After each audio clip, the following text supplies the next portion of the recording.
সবাই কেমন আছেন? আশা করি ভালো আছেন। আমি শান্তকুমার দাস। আপনাদের মাঝে আবার একটি নতুন প্রবলেম সলভিং নিয়ে হাজির হয়েছি। আমার প্লেলিস্টের এই প্রবলেম সলভিংটির নাম্বার হচ্ছে 3।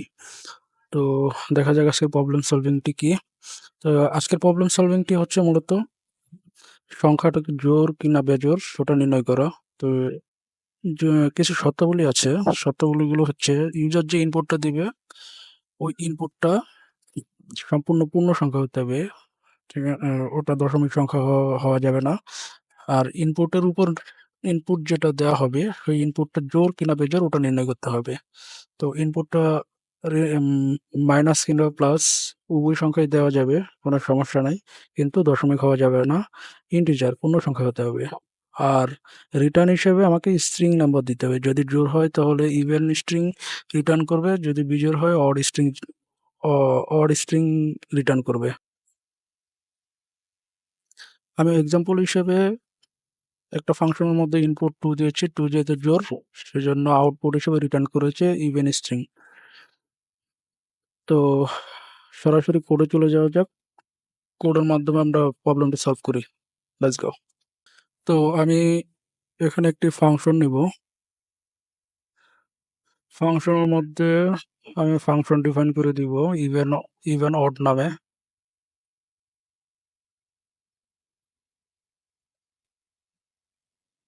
এবং ফাংশনটিকে কল করে দেব ইভেন অড।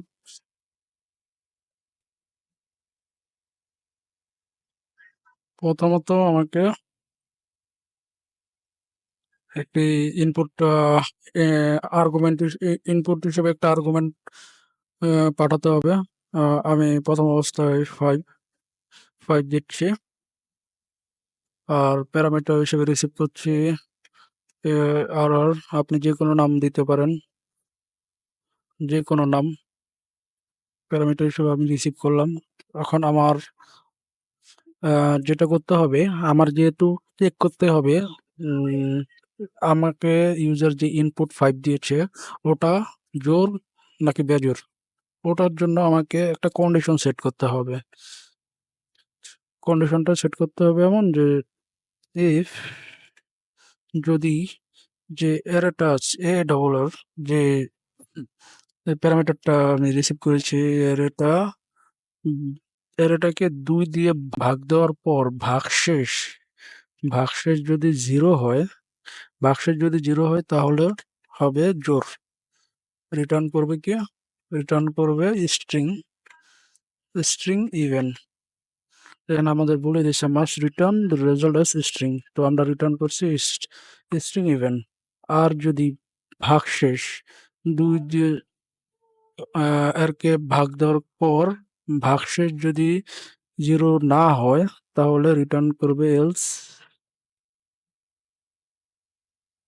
রিটার্ন করবে অড।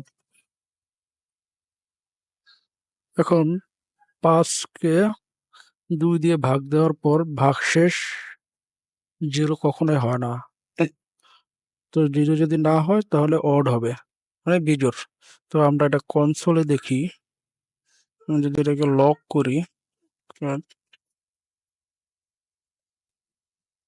তো এটা যদি এখন আমি নোডে চালাই,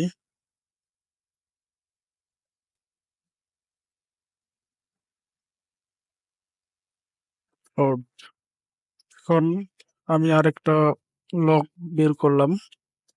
এখন আমি 6 দিই,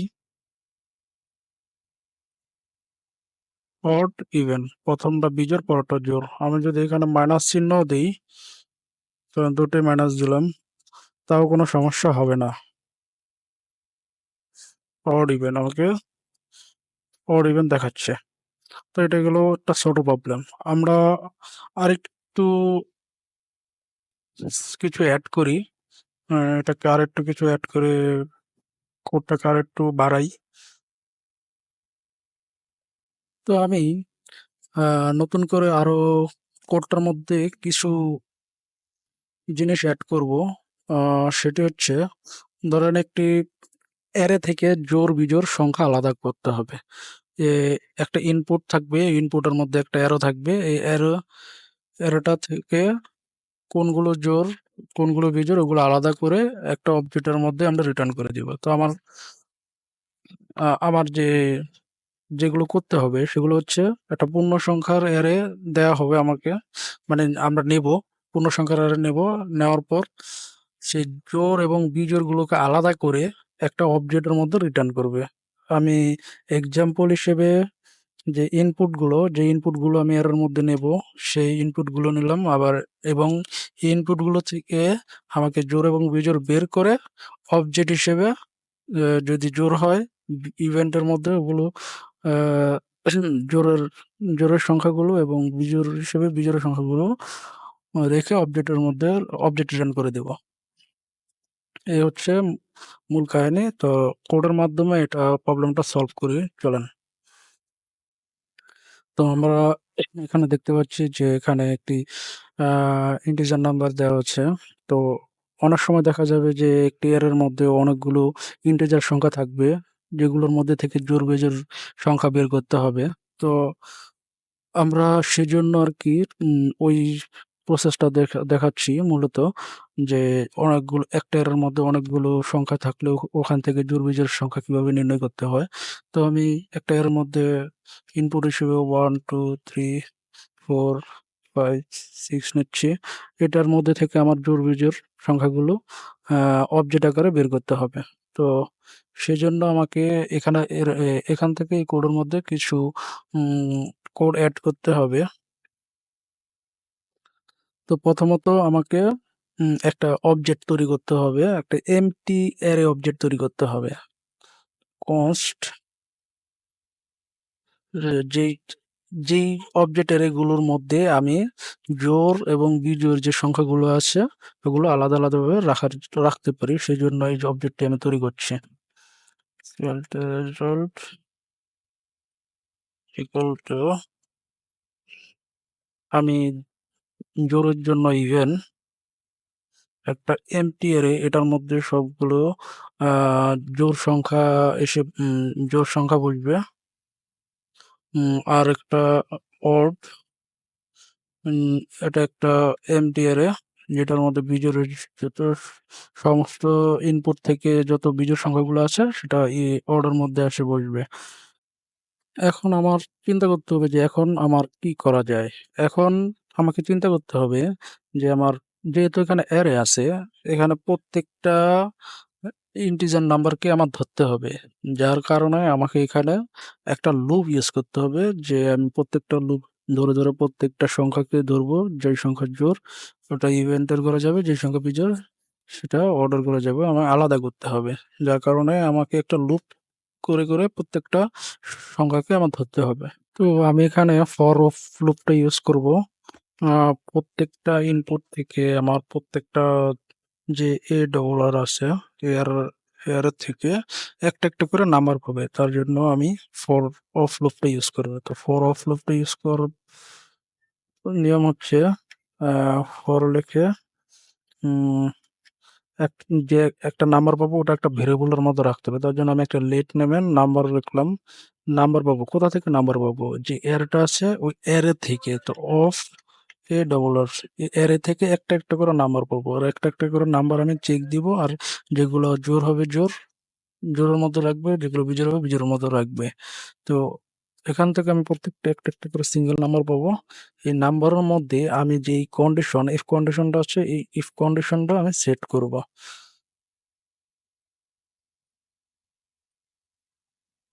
কন্ডিশনটা আমি সেট করলাম। তো এখানে আমার কিছু কাস্টমাইজ করতে হবে। তো যেহেতু এটা আগের প্রিভিয়াস যে সলভটা ছিল ওটার অংশ, এখানেও সেম, বাট একটু কিছু কাস্টমাইজ করা লাগবে। যেমন আমি এখানে যে নাম্বারগুলো সিঙ্গেল নাম্বারগুলো পাবো, যেহেতু এটা অ্যারে, ওখান থেকে লুপ করে করে সিঙ্গেল নাম্বার পাবো। এই প্রত্যেকটা নাম্বারকে 2 দিয়ে ভাগ দিতে হবে। প্রত্যেকটা নাম্বারকে 2 দিয়ে ভাগ দেওয়ার পর যে মানে ভাগশেষটা যদি 0 হয়, 2 দিয়ে ভাগ দেওয়ার পর ভাগশেষটা যদি 0 হয়, তাহলে সেটা এখানে রিটার্ন দিলে হবে না। এখানে আমার যেহেতু রেজাল্টের মধ্যে একটা এমটি অ্যারে আছে, ওই এমটি অ্যারের মধ্যে এগুলো সেট করে দিতে হবে। তো আমি উম কিভাবে সেট করব? প্রথমে আমি যে রেজাল্ট আছে, এই রেজাল্টের মধ্যে আমাদের যে জোড় সংখ্যাগুলো আছে, যদি জোড় হয়, যদি ২ দিয়ে ভাগ চাওয়ার পর যদি ভাগশেষ 0 হয়, তাহলে অবশ্যই জোড়। জোড়ের পর উম এখানে আমি যদি জোড় হয় তাহলে এখানে ঢুকবে। ঢোকার পর রেজাল্টের মধ্যে যে ইভেন্ট আছে, যে এম্পটি অ্যারে আছে, এম্পটি অ্যারের মধ্যে আমি ওটা পুশ করে দিব। এম্পটি অ্যারের মধ্যে পুশ করে দিব কোনটাকে, যে নাম্বারটা মানে যে জোন নাম্বারটা পাবো, যদি জোন নাম্বারটা ২ দিয়ে ভাগ দিলে অবশ্যই 0 আসবে। এটা অবশ্যই জোন নাম্বার। তার জন্য এই জোন নাম্বারটা এখানে পুশ করে দিলাম। পুশ মানে হচ্ছে রাখা। এই স্ট্রিং এর মধ্যে তখন ওই জোন নাম্বারটা, ১ম জোন নাম্বারটা এড হবে। আর যদি ভাগশেষ 0 না হয় অবশ্যই ওটা বিজোড়। আর বিজোড়ের জন্য আমাকে result.org.push, এই বিজোড় সংখ্যাটাকে আমি পুশ করলাম। কোথায়? বিজোড় সংখ্যাটাকে এই এম্পটি যে অড অ্যারে আছে, মানে অড নামে যে অডের মধ্যে যে এম্পটি অ্যারে আছে, ওই অ্যারের মধ্যে আমি এই বিজোড় সংখ্যাটাকে পুশ করলাম। পুশ করার পর আমাকে কি করতে হবে? এই লুপ থেকে বের হয়ে এই রেজাল্টটাকে আমার রিটার্ন করে দিতে হবে। Return result. ঠিক আছে? আমার কোড মোটামুটি প্রায় শেষ। এখন আমাকে যা করতে হবে, আমি আরেকটু কাজ করি, যে এই নাম্বারটা সরাসরি এভাবে না লিখে আমি একটু ভাং ভাঙ্গায় লিখি, ভেঙে লিখি। যেমন এটা একটু কেটে, না কাটা লাগবে না, আমি দেখাচ্ছি। ধরেন এই নাম্বারটাকে আমি একটা কনস্ট ভেরিয়েবলের মধ্যে রাখলাম। তার নাম্বার দিলাম নাম্বারসের মধ্যে আমি এই নাম্বারটাকে সেট করে দিলাম। বাট এই নাম্বারটাকে আমি এখন একটা ফাংশনের মধ্যে কল করব। তো আমি ফাংশনের মধ্যে নাম্বারটাকে কল করলাম, নাম্বার। তো আমি এখন এটাকেও একটা ভেরিয়েবলের মধ্যে রেখে দিব। কনস্ট টা আউটপুট নামে একটা ভেরিয়েবলের মধ্যে এই কল করা ফাংশনটাকে রেখে দিলাম। তো আমি এখন যদি এই কনসোল লগের মধ্যে শুধু আউটপুটটা দিই, শুধু আউটপুট, আমার কাজ শেষ। আমার কাজ আর নেই। তো একদম ইজি। আমি কিন্তু এখানে তেমন কঠিন কিছু করিনি। প্রথমত আমি একটা রেজাল্টের মধ্যে একটা রেজাল্ট অবজেক্ট ক্রিয়েট করেছি। রেজাল্ট নামে একটা ভেরিয়েবল দিয়ে একটা অবজেক্ট ক্রিয়েট করেছি। এখানে একটা এম্পটি অ্যারে দিয়েছি যেটার মধ্যে জোড় সংখ্যাগুলো থাকবে। আর অড নামে একটা প্রপার্টি ক্রিয়েট করেছে যেখানের মধ্যে একটা এম্পটি অ্যারে দিয়েছে যেখানে শুধু বীজের সংখ্যাগুলো থাকবে। তো আমার যেহেতু এখানে বলে দিয়েছে যে আমার রেজাল্ট যেটা আসবে ওটা একটা অবজেক্ট রিটার্ন করবে। তো সেজন্য আমাকে এটা অবজেক্ট আকারে সেট করা হয়েছে। তো রেজাল্ট যেহেতু অবজেক্ট, তো আমার এখন একটা ফর লুপ ইউজ করতে হবে। সে ফর লুপটা হচ্ছে, আমি ফর অফ লুপটা ইউজ করছি। কারণ যে ইনপুটগুলো আছে, এই ইনপুটগুলা এর মধ্যে থেকে একটা করে নাম্বার পাবে। প্রত্যেকটা নাম্বার চেক দিবে। প্রত্যেকটা নাম্বারকে সে ২ দিয়ে ভাগ দিলে যদি ভাগশেষ 0 হয় তাহলে অবশ্যই এগুলো জোড় সংখ্যা হবে। আর জোড় সংখ্যাগুলো রেজাল্টের মধ্যে যে ইভেন্ট আছে, রেজাল্ট ডট ইভেন্টের মধ্যে যে এমটিআর আছে ওটার মধ্যে পুশ করে রেখে দেবে যে জোড় সংখ্যাগুলো। প্রত্যেকটা একবার করে চেক করবে, আর প্রত্যেকবার যদি জোড় হয় একটা করে সেট করে রেখে দেবে। আর যদি বিজোড় হয় প্রত্যেকটা অর্ডার মধ্যে পুশ করে একটা সেট করে দেবে। আর সে লুপটা শেষ করে রিটার্ন করবে রেজাল্টটা আমি রিটার্ন করে দিই। রিটার্ন করার পর আমি একটা নাম্বার ভেরিয়েবলের মধ্যে কোডটাকে একটু কাস্টমাইজ করে দিলাম যাতে বুঝতে সুবিধা হয়। একটা নাম্বারের মধ্যে রাখলাম ভেরিয়েবলের মধ্যে, ওটা ফাংশনের মধ্যে কল করে দিলাম। এটাকে আবার একটা আউটপুট নামে একটা ভেরিয়েবলের মধ্যে রাখলাম। ফাইনালি আমি একটা কনসোল লগের মধ্যে আউটপুটটা সেট করে দিলাম। তো আমি যদি এখন আমার কোডটা দেখি, যে আমি ইভেন্টের মধ্যে আমার জোড় সংখ্যাগুলোই পাচ্ছি এবং বিজোড়ের মধ্যে আমার বিজোড় সংখ্যাগুলোই একটা আ আ দোনোটাই আমি একটা অবজেক্টের মধ্যে পাচ্ছি। অবজেক্টের মধ্যে পাচ্ছি। তো এই হচ্ছে। এখন আমি এটাকে আরো অনেকভাবে কাস্টমাইজ করা যায়, আরো অনেক ফিচার্স এড করা যায়। তো আমি আমি আরেকটা জিনিস ছোট করে এড করে দিচ্ছি, যেটা একদম খুবই সিম্পল। ধরেন যদি এখানে ইউজারের কোনো ডাটা না থাকে এর মধ্যে, তখন কি হবে? তখন আমাকে একটা এরর মেসেজ শো করাতে হবে। তো আমি এটা একদম শর্ট ওয়েতে দেখিয়ে দিচ্ছি, যে যদি আমার যে ইনপুট, এই যে ARR length N GTS length, যদি যদি জিরো চায়, মানে কোনো ডাটা যদি না থাকে, তাহলে আমাকে কি দেখাবে? সে রিটার্ন করবে একটা মেসেজটা হচ্ছে নো নাম্বার। তো এখানে মানে জিনিসটা কি হচ্ছে, এই লেন্থ বলতে যে 1 2 3 4 5 6, এখানে লেন্থ কয়টা? এখানে কিন্তু 6টা লেন্থ। তো 6টা লেন্থ যেহেতু আছে এখানে, এখানে যদি কোনো লেন্থ যদি জিরো থাকে, যদি ধরেন এখানে কোনো লেন্থ নাই, জিরো লেন্থ যদি হয়, তাহলে আমাকে এই মেসেজটা রিটার্ন করবে। আমি যদি আউটপুটটা চালাই, উম, দেখেন নো নাম্বার, তার মানে আমার এই কোডটা কাজ করছে। তো আশা করি বুঝতে পেরেছেন। আমি চাইলে আরো কিছু ফিচার্স অ্যাড করতে পারি। তো এখন আর নয়, ভিডিওটা অনেক লম্বা হয়ে যাচ্ছে। তো এই পর্যন্তই। পরবর্তী প্রবলেম সলভিং নিয়ে আবার দেখা হচ্ছে পরের ভিডিওতে। আশা করি বুঝতে পেরেছেন। ভালো থাকবেন। টাটা।